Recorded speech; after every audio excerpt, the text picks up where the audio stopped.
Internet, welcome to Game Theory. With the final novel out and Ultimate Custom Night picked to shreds, it finally feels like the story of Fnaf is at its end, or at least the Afton storyline is at its end. So it's time to take one final step back and put every single one of those pieces together into this, my final timeline for the final Fnaf game. As I was writing this episode, there are 3 hard and fast rules that I applied. First, it's important to note that I put greater emphasis on information that was released more recently in the series. Rule number 2, adhering to key dates and events. Rule number 3, realizing that this isn't just a simple linear timeline. To begin, we have to identify who William's first victim was. We know with 100% certainty that Chica was first based on one of her death lines. I was the first. I have seen everything. Chica, aka Susie, is death number 1. She's lured away by Afton, telling her that her dog died. We see it in FNAF 6's Fruity Maze. We also read about it in the 4th closet.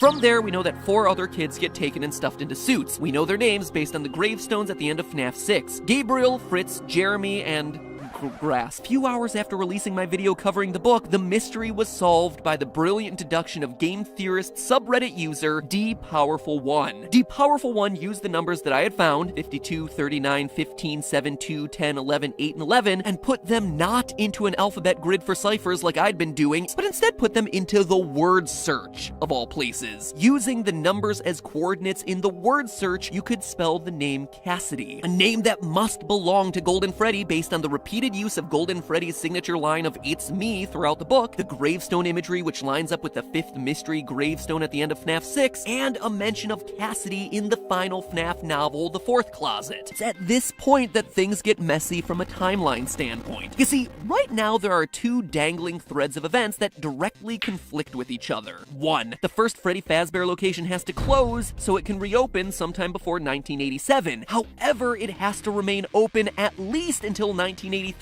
when the FNAF 4 bight happens. That would all be fine except for point number 2. According to Hand Unit and Sister Location, Circus Baby's Pizza World is opened after Freddy Fazbear's is closed. This wouldn't be a problem if it wasn't for the empty girl's bedroom that we see in FNAF 4. As we established in a previous episode using the FNAF survival logbook, the crying child is Michael Afton, which would make this his sister's room, Elizabeth Afton, the girl who gets herself clawed and goes on to possess Baby on the opening day of Baby's Pizzeria. That's why she's missing and why her room is empty. But that can't happen if Freddy's is still open. Freddy Fazbear's first location closes in the aftermath of the missing children's incident. With no pizzeria to serve as his murder den, Afton tries to launch a new restaurant, Circus Baby's Pizza World. On day 1 of the restaurant opening, Elizabeth, Afton's daughter, finds herself alone with Baby and gets herself clawed. In the aftermath of the tragedy, he buries Baby and most of the other humanoid characters underground in a facility that we'll eventually explore in Sister Location. The rest go on to the new and improved Freddy Fazbear's Pizzeria, which is set to reopen. Running parallel to all of this, and I mean all of it, is Fredbear's Family Diner. William is working there as what appears to be a suit technician. Michael Afton, aka the crying child, has witnessed his friends and maybe even his sister get killed. At the end of the week, at his birthday party, he gets shoved into Fredbear's mouth by his brother, and crunch! He dead, son! The spirits of his dead friends, all 5 of them, remind them that they're still here for him, and the whole incident goes down in history as the bight of 83 based on both the TV Easter egg in FNAF 4 and the code in Sister Location's secret room. A fact that becomes very problematic for the timeline considering that Michael Afton clearly survives till the end of the games. We see him in Sister Location. We watch him get scooped. We hear about him burning in FNAF 6. There is a way to solve it, and I have the evidence to prove it, but sadly it'll have to wait until next time.